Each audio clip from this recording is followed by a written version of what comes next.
Hello guys, welcome back to our channel. ഇന്നത്തെ യാത്ര ഗുരുവായൂരിലേക്കാണ്. അപ്പോൾ നമ്മൾ രാവിലെ 8:15 കായംകുളത്തു നിന്ന് ട്രെയിനിൽ കയറി. തൃശ്ശൂർ ചെല്ലുന്ന ട്രെയിനായിരുന്നു കേട്ടോ. പിന്നെ അവിടെ നിന്ന് ബസ്സിന് പോകണമായിരുന്നു. ഡയറക്റ്റ് ഉള്ള ട്രെയിന് വൈകുന്നേരം ഉള്ളായിരുന്നു. ഞങ്ങൾ സാധാരണ അതിലാണ് പോകാറ്. ഇപ്രാവശ്യം പിന്നെ ഒന്ന് പോയി റെസ്റ്റ് ചെയ്തിട്ട് വൈകിട്ട് കയറി തൊഴാമെന്ന് വിചാരിച്ചു. എന്നിട്ട് പിറ്റേ ദിവസം നമ്മൾ വേറൊരു അമ്പലത്തിൽ പോകുന്നുണ്ട്. ഞാൻ വഴിയെ കാണിച്ചു തരാം. അങ്ങനെ ഉച്ചയ്ക്ക് നമ്മൾ ചെന്നു. താക്കോൽ വാങ്ങിക്കാൻ ചിറ്റപ്പൻ്റെ അടുത്ത് പോയി താക്കോൽ വാങ്ങിച്ചു. അപ്പോഴവിടെ അരങ്ങേറ്റം നടക്കുന്നുണ്ടായിരുന്നു. അങ്ങനെ ഞങ്ങൾ അരങ്ങേറ്റമൊക്കെ കുറച്ച് നേരം നിന്ന് കണ്ടു. തൊഴാനുള്ള ക്യൂ അന്നേരം തുടങ്ങിയിട്ടുണ്ടായിരുന്നു. ഞങ്ങൾ പിന്നെ റൂമിൽ പോയി ഫ്രഷായിട്ട് ഒരു 5 മണിയൊക്കെ ആയിട്ട് തിരിച്ച് വന്ന് തൊഴുതു. അവിടുത്തെ ഗണപതി ക്ഷേത്രത്തിൽ തൊഴുതു. അവിടുത്തെ മ്യൂസിയത്തിലും കയറി ഒന്ന് കണ്ടു. അവിടെ എല്ലാം ചുറ്റിനും നടന്ന് തൊഴുതു. ഇപ്പോൾ ഫ്രണ്ടിൽ നിന്ന് ഫോട്ടോ എടുക്കാൻ പറ്റത്തില്ലല്ലോ. 2 ഓഡിറ്റോറിയത്തിലും ഡാൻസൊക്കെ ഉണ്ടായിരുന്നു. അപ്പോൾ അതൊക്കെ കുറച്ച് നേരം കണ്ടു. അങ്ങനെ ചിങ്കുവിന് ഒരു ചെറിയ ചൂടൊക്കെ ഉണ്ടായിരുന്നു. അപ്പോൾ ഞങ്ങൾ ദേവസ്വം ഹോസ്പിറ്റലിൽ പോയി അവനെ ഡോക്ടറെ കാണിച്ച് മരുന്നൊക്കെ വാങ്ങിച്ചു.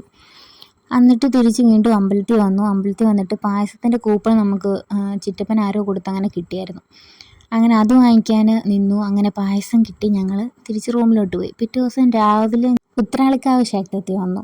ഞാൻ റീൽസിലൊക്കെ കണ്ടിട്ടുണ്ട്. ഇവിടെ പാടമൊക്കെ ഉണ്ട് ഫ്രണ്ടിൽ. പക്ഷെ ഇപ്പോൾ കൊയ്ത്ത് കഴിഞ്ഞുകൊണ്ട് ആ വ്യൂ നമുക്ക് മിസ്സായി. പക്ഷെ എന്നാലും രാവിലെ നല്ല മഞ്ഞ് പോലെ മലയിലെല്ലാം കാണാമായിരുന്നു. പിന്നെ അവിടെ ട്രെയിൻ പോകുന്നുണ്ട്. നമ്മൾ ചുറ്റിനും തൊഴുമ്പോഴും അല്ലാതെ ഫ്രണ്ടിൽ കൂടെ നോക്കുമ്പോഴും എല്ലാം ട്രെയിൻ കാണാമായിരുന്നു. അപ്പം നല്ല രസമുണ്ടായിരുന്നു. അങ്ങനെ ആ അമ്പലമൊക്കെ തൊഴുതു. തിരിച്ചു വരുന്ന വഴിയിൽ മമ്മിയൂരും കയറി തൊഴുതു. അവിടെ അമ്പലത്തിന് പുനരുദ്ധാരണം നടത്തുകൊണ്ടിരിക്കുമായിരുന്നു. അങ്ങനെ അതൊക്കെ കഴിഞ്ഞ് ഞങ്ങൾ രാത്രിയിൽ ഇറങ്ങാമെന്ന് വിചാരിച്ചു ഒറ്റ ട്രെയിനിൽ. പിന്നെയും അത്രയും നേരം എല്ലാവരും ടയേർഡായി. അവനും പനിയൊക്കെ ഉള്ളതുകൊണ്ട് ഞങ്ങൾ ഉച്ചയ്ക്ക് തന്നെ തിരിച്ചു. ഉത്രാളിക്കാവ് ക്ഷേത്രത്തിൽ പോയപ്പോൾ അവിടെ നിന്ന് ഉണ്ണിയപ്പം വാങ്ങിച്ചു. 6 ഉണ്ണിയപ്പത്തിന് 105 രൂപ. കൊട്ടാരക്കരയിലെ 10 ഉണ്ണിയപ്പത്തിന് 40 രൂപയ്ക്ക് ഞങ്ങളിവിടെ വഴക്ക് പറയുന്നവർ അവിടെ പോയി. അത് പക്ഷേ അവർ അബദ്ധം പറ്റി വാങ്ങിച്ചതാണ്. കൊച്ചിൻ ദേവസ്വം ബോർഡായിരുന്നു അവിടെ. അങ്ങനെ അതൊക്കെ കഴിഞ്ഞ് വീട്ടിൽ വന്നു. നെക്സ്റ്റ് ഡേ നമ്മുടെ കൂടത്തിനാൽ ദേവീക്ഷേത്രത്തിൽ വാർഷികമായിരുന്നു. അപ്പോൾ രാവിലെ ഗണപതി ഹോമം ഉണ്ടായിരുന്നു. അപ്പോൾ അത് കഴിഞ്ഞിട്ട് പൊങ്കാല ഉണ്ടായിരുന്നു. പൊങ്കാല ഒരു 7:15 ആയപ്പോഴത്തേനും തുടങ്ങി. എന്നിട്ട് ഞങ്ങൾ പെട്ടെന്ന് ഒന്നെല്ലാം സെറ്റ് ചെയ്തു. ഞാനും ശ്രുതി ഞങ്ങൾ 2 പേരും കൂടി 2 കലത്തിലായിട്ട് ഇടുമായിരുന്നു പൊങ്കാല. അപ്പോൾ അവൾ ശർക്കര വെക്കുന്നതുകൊണ്ട് ഞാൻ പാൽപ്പായസം വെക്കാമെന്ന് വിചാരിച്ചു. നമ്മുടെ കടമ്പാട്ട് ദേവീക്ഷേത്രത്തിൽ ഇതുപോലെ പൊങ്കാലയ്ക്ക് ഞാൻ പണ്ട് വെച്ചിട്ടുണ്ട്. പക്ഷേ പാൽപ്പായസം ഞാൻ ആദ്യമായിട്ടാണ് പൊങ്കാലയ്ക്ക് ഇങ്ങനെ അമ്പലത്തിൽ പോയി വെക്കുന്നത്. അപ്പോൾ അങ്ങനെ പൊങ്കാല അടുപ്പെല്ലാം തെളിച്ചു. അവരൊക്കെ നേരത്തെ ഞങ്ങളെക്കാട്ടി ഒരു 2 മിനിറ്റ് മുന്നേ അടുപ്പ് അവർ കൂട്ടിയായിരുന്നു. ഞങ്ങളുടെയും ഇതുപോലെ തിളച്ചൊക്കെ തൂകി. അപ്പുറത്തുനിന്ന് ചേച്ചിമാരെ ഞങ്ങൾക്ക് വേണ്ടി കുരവയൊക്കെ ഇട്ട് തന്നു. ഇതിന് പുക കണ്ണിലോട്ടടിച്ച് ഒട്ടും പറ്റുന്നുണ്ടായിരുന്നില്ല. കാറ്റ് ഞാൻ നിൽക്കുന്ന ദിശയിലോട്ടായിരുന്നു. അങ്ങനെ നമ്മുടെ അരിയൊക്കെ കുറച്ച് വേവായതിന് ശേഷം അവളുടെ അതിനകത്ത് അവൾ ശർക്കര ഇട്ടു. ഞാൻ കുറച്ച് പാലൊഴിച്ചു. പഞ്ചസാര ആദ്യം കുറച്ചിട്ടു. ഇത് നമുക്ക് ടേസ്റ്റ് ചെയ്ത് നോക്കാൻ പറ്റാത്തതുകൊണ്ട് എന്താണെന്ന് അറിയത്തില്ലല്ലോ. പിന്നെ എൻ്റെ അതിനകത്ത് ഇച്ചിരി ഇലക്കി ഇട്ടു. അവളതിനകത്ത് തേങ്ങ ഇട്ടു. അങ്ങനെ രണ്ടുപേരെയും അങ്ങോട്ടും ഇങ്ങോട്ടും ഓരോന്ന് ചെയ്തുകൊണ്ടിരിക്കുകയാണ്. പിന്നെ മുന്തിരിങ്ങയും പഴമൊക്കെ ഇട്ടു. ഞാനൊരു ഇച്ചിരി നെയ്യ് ഇട്ടായിരുന്നു. അത് വീഡിയോ എടുക്കാൻ പറഞ്ഞു. അങ്ങനെ തിരുമേനി ഒന്ന് നേദിച്ചു കഴിഞ്ഞിട്ട് പിന്നെ അവിടെ കുറച്ച് രസീതൊക്കെ എഴുതണമായിരുന്നു. ഞാൻ അങ്ങോട്ട് പോയി. അതിന് മുന്നേ കലശത്തിൻ്റെ എല്ലാം ഇവിടെ റെഡിയായിരുന്നു. അങ്ങനെ പറയിടാൻ ഞാൻ തിരക്കാണ്ട് ഞാൻ പിന്നെ വന്നാണ് പറയിട്ടത്. പിന്നെ അപ്പോഴത്തേനും രാവിലത്തെ ഫുഡൊക്കെ കഴിച്ചു. അത് കഴിഞ്ഞിട്ട് കലശം തുടങ്ങി.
അങ്ങനെ നിറപറയുടെ തിരക്കൊക്കെ ഒഴിഞ്ഞു കഴിഞ്ഞപ്പോൾ ഞാനും പോയി പറയിട്ടായിരുന്നു കേട്ടോ. അങ്ങനെ എനിക്ക് പ്രസാദമൊക്കെ കിട്ടിയായിരുന്നു. ഇത് അപ്പച്ചി പറയിട്ട് കഴിഞ്ഞിട്ടാണ് ഞാനും പറയിട്ടത്. അടുത്തത് പിന്നെ കാവിലെ പൂജയായിരുന്നു. 100 പാലൊക്കെ ഉണ്ടായിരുന്നു. പിന്നെ പുള്ളംപാട്ട് എൻ്റെ ഫ്രണ്ടിലുണ്ടായിരുന്നു. പുള്ളംപാട്ട് നമ്മൾ ലാസ്റ്റിൽ വായിപ്പിച്ച്.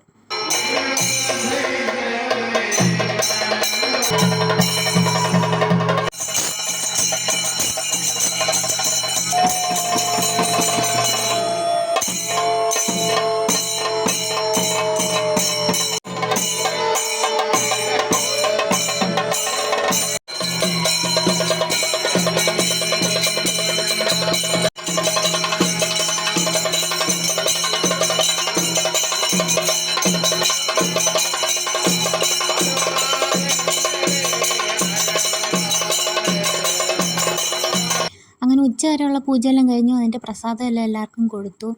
പിന്നെ ഉച്ചയ്ക്ക് സദ്യ ഉണ്ടായിരുന്നു. സദ്യയൊക്കെ കഴിച്ചു. നല്ല സദ്യയായിരുന്നു കേട്ടോ. പിന്നെ വീട്ടിൽ പോയിട്ട് കുളിച്ച് ഫ്രഷായിട്ട് വൈകിട്ടൊരു 5 മണിയൊക്കെ കഴിഞ്ഞപ്പോൾ വന്നു. ദീപാരാധന ഉണ്ടായിരുന്നു.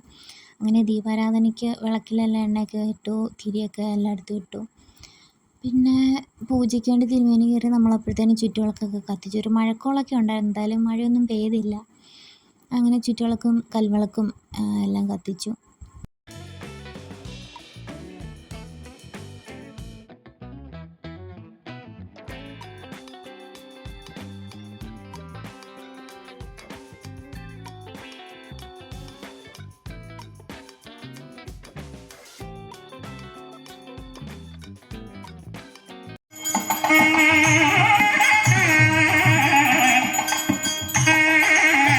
വൈകിട്ട് പിന്നെ പ്രസാദമൊക്കെ കിട്ടി. അതും കഴിച്ചു. പിന്നെ ഞാനവിടെ നമ്മുടെ അമ്പലത്തിലോട്ടുള്ള വഴിയും അമ്പലത്തിൻ്റെ ചുറ്റുമുള്ള ലൈറ്റിൻ്റെയൊക്കെ വീഡിയോ ജസ്റ്റ് എടുത്തു. നല്ല രസമുണ്ടായിരുന്നു രാത്രിയിൽ കാണാനായിട്ട്. പിന്നെ പാട്ടൊക്കെ ഇട്ടിട്ടുണ്ടായിരുന്നു. ഞാനത് ആഡ് ചെയ്തിട്ടില്ല. കാരണം കോപ്പിറൈറ്റ് കിട്ടുന്നുണ്ട്. ഞാൻ അതാ മ്യൂട്ട് ചെയ്ത് വെച്ചേക്കുന്നത്. ഇത് വീട്ടിലെ നാട്ടുമാങ്ങയാണ്. പഴുത്ത് വീഴുക. നല്ല മധുരമുള്ള നാട്ടുമാങ്ങ. അത് കഴിഞ്ഞു. നെക്സ്റ്റ് ഡേ ഞങ്ങൾ കായംകുളം ജംഗ്ഷനിൽ നിന്ന് വീണ്ടും വൈക്കം ഏറ്റുമാനൂർ പോകാൻ വേണ്ടിയിട്ട് ട്രെയിനിൽ കയറി. ഇതേ പാപ്പക്കുട്ടനൊക്കെ ഉണ്ട്. ചെറിയനാട് സ്റ്റേഷനൊക്കെ കഴിഞ്ഞപ്പോൾ തൊട്ട് ഇതായിരുന്നു ഫുൾ വ്യൂ. ഇങ്ങനെ മഞ്ഞ് പോലെ. എനിക്കൊന്ന് അവിടെ മഴ പെയ്തിട്ട് ഇങ്ങനെ വന്നതാണോ, ഒരു നനവുണ്ടായിരുന്നു അവിടെ ഫുള്ള് മണ്ണിനൊക്കെ. എന്താണെന്നറിയത്തില്ല. ഇനി രാവിലെ എന്നും ഉള്ളതാണോ എന്നും അറിയത്തില്ല. നമ്മളങ്ങനെ രാവിലെ എണീറ്റ് കാണാത്തതുകൊണ്ടായിരിക്കും. പക്ഷെ നല്ല രസമുണ്ടായിരുന്നു. അങ്ങനെ വൈക്കത്തെത്തി. നമ്മൾ പിന്നെ അവിടുന്ന് ബസ്സിൽ അമ്പലത്തിലോട്ട് പോയി. അമ്പലത്തിൽ തൊഴുതു കഴിഞ്ഞിട്ട് ചുറ്റിനും കുളമൊക്കെ ഉണ്ടായിരുന്നു. അതൊക്കെ കണ്ടിട്ട് ഫുഡൊക്കെ കഴിച്ചിട്ട് നേരെ ഏറ്റുമാനൂർക്ക് ബസ്സിൽ വന്നു. ഏറ്റുമാനൂർ 12:30 വരെ ഇതുണ്ടായിരുന്നു ദർശന ടൈമിങ്. അപ്പോൾ ഞങ്ങളൊരു 11:30 കഴിഞ്ഞപ്പോൾ എത്തി. അങ്ങനെ ഏറ്റുമാനൂരും തൊഴുത് തിരിച്ച് വീട്ടിൽ വന്നു. അപ്പം നമ്മുടെ മുറ്റത്തെ പറങ്ങാപ്പഴം ഫുള്ള് പഴുത്ത് വീഴും. അപ്പം അമ്മേനോട് ചോദിച്ചു വേണമെന്ന്. ഞാൻ കുറേ വർഷങ്ങളായി കഴിച്ചിട്ട്. അപ്പം അതിൽ നിന്ന് ഞാൻ പിങ്കല്ല റെഡ് കളറിലാണ് കഴിച്ചിട്ടുള്ളത്. ഇത് യെല്ലോ കണ്ടപ്പോൾ എന്നാൽ കഴിച്ച് നോക്കാമെന്ന് വിചാരിച്ചു. ചൂടായോണ്ടാണെന്ന് അറിയത്തില്ല. യെല്ലോയ്ക്ക് റെഡിനെക്കാട്ടി മധുരം കുറവായിരുന്നു. പിന്നെ അതൊക്കെ കഴിച്ചു. അതിൻ്റെ ക്യാഷും എടുത്ത് മാറ്റി വെച്ചു ചുട്ട് കഴിക്കാൻ വേണ്ടിയിട്ട്. ചുട്ട് കഴിക്കുമ്പോൾ പ്രത്യേക ടേസ്റ്റാണല്ലോ. പിന്നെ നമ്മുടെ ബാക്കി നാട്ടുമാങ്ങ കുറച്ച് ഉണ്ടായിരുന്നു. വൈകിട്ട് ചപ്പാത്തിയും പാലക് പനീറും ആയിരുന്നു. പിന്നെ നെക്സ്റ്റ് ഡേ ഞാൻ വീട്ടിലോട്ട് വന്നേരം അമ്മ അപ്പുറത്തെ ചേട്ടൻ്റെ അവിടെ നിന്നും കൂടെ നാട്ടുമാങ്ങ പറക്കി. പിന്നെ കുറേ ചക്ക ഇട്ടുണ്ടായിരുന്നു. അത് അയലത്തെല്ലാം കൊടുത്തു കേട്ടോ. ബാക്കി ഇത്രയും നമ്മളെടുത്തു. കുഞ്ഞമ്മ എനിക്ക് ഫ്രൈഡ് റൈസും ചിക്കൻ കറിയും ഉണ്ടാക്കി വെച്ചായിരുന്നു. അപ്പോൾ അതൊക്കെ കഴിച്ചു. അപ്പോൾ ഇന്നത്തെ വീഡിയോ ഇത്രയേ ഉള്ളൂ. അടുത്ത വീഡിയോ ആയിട്ട് ഉടനെ കാണാം. അതുവരെ ബായ്.